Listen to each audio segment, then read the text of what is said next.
దూకుడు పెంచారు. 3 నియోజకవర్గాల్లో పర్యటించనున్నారు. కాసేపట్లో గుంటూరు జిల్లాలో మంగళగిరిలో జరిగే బహిరంగ సభలో పాల్గొంటారు. మధ్యాహ్నం 12:30కు పుత్తూరులో ఎన్నికల ప్రచారంలో పాల్గొంటారు. మధ్యాహ్నం 3 గంటలకు కడపలో నిర్వహించే బహిరంగ సభలో జగన్ పాల్గొంటారు. పూర్తి సమాచారం ఇచ్చేందుకు మా కరెస్పాండెంట్ రవికృష్ణ, మంగళగిరికి ఎన్ని గంటలకు చేరుకోబోతున్నారు జగన్? ఎలా ఉండబోతుంది ప్రచార స్థాయి రోజు?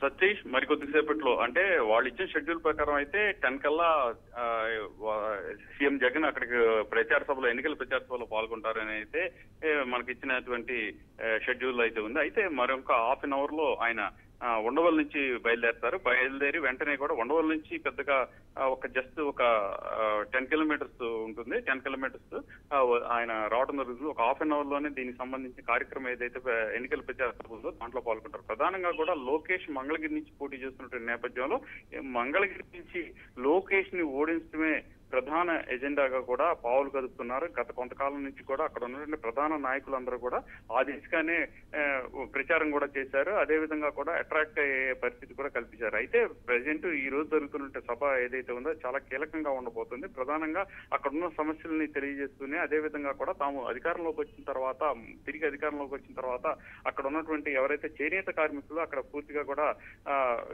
ఈ అప్పర్ హౌడ్ లో ఉన్నటువంటి పరిస్థితి అయితే ఉంది, వాళ్ళందరినీ ఈ వైసీపీ పార్టీకి అండగా నిచ్చే విధంగా కూడా సీఎం జగన్ ఎన్నికల ప్రచారం ఉంటుందని అయితే మాత్రం మనకు వస్తున్నటువంటి సమాచారం. ఈ నేపథ్యంలోనే ఇక్కడ ప్రధానంగా కూడా ఎన్నికల ప్రచారానికి సంబంధించి ఏర్పాట్లన్నీ చేయడం జరిగింది. ఎండగా ఉన్నప్పటికీ కూడా పెద్ద ఎత్తున కూడా ఇక్కడికి ఇప్పటికే ఈ ప్రజలు చేరుకోవడం జరిగింది. ప్రధానంగా వైసీపీ పార్టీకి చెందినటువంటి నేతలే కాకుండా కూడా వీవర్స్ సెక్షన్ చెందినటువంటి మహిళలు, చిన్నారులతో సహా కూడా ఆ సభకి చేరుకుంటున్న పరిస్థితి అయితే ప్రస్తుతం కనపడుతుంది. ఈ నేపథ్యంలోనే ఈ రోజు జరిగే సభ ఏదైతే ఉందో చాలా ప్రెస్టీజియస్ గా కూడా ఫీల్ అవుతున్న పరిస్థితి అయితే ఉంది. ఏదైతే ఈ మంగళగిరి నియోజకవర్గంలో లోకేష్ ని ఓడించడమే తమ ఎజెండాగా కూడా ప్రకటించినటువంటి నేపథ్యంలో వైసీపీకి చెందినటువంటి నాయకులు ఈ రోజు జరుగుతున్న సభ చాలా కీలకంగా మారినటువంటి నేపథ్యం అయితే ఉంది. ఇప్పటికే పెద్ద ఎత్తున కూడా ఈ లోకేష్ కి యాంటీగా ప్రచారం అయితే చేయడం జరిగింది. అదే విధంగా కూడా తమ అభ్యర్థి ఎవరైతే ఉన్నారో ఆమెను గెలిపించాలని కూడా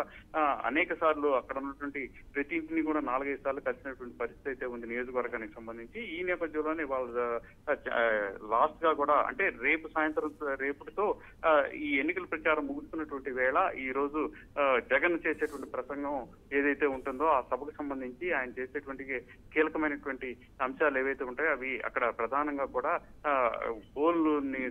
పోలింగ్ కి సంబంధించి ప్రధానంగా ఎసెట్ గా మారే అవకాశం ఉంటుందని చెప్పి భావిస్తున్న పరిస్థితి కనపడుతుంది. Satish. Right, thank you Ravikrishna.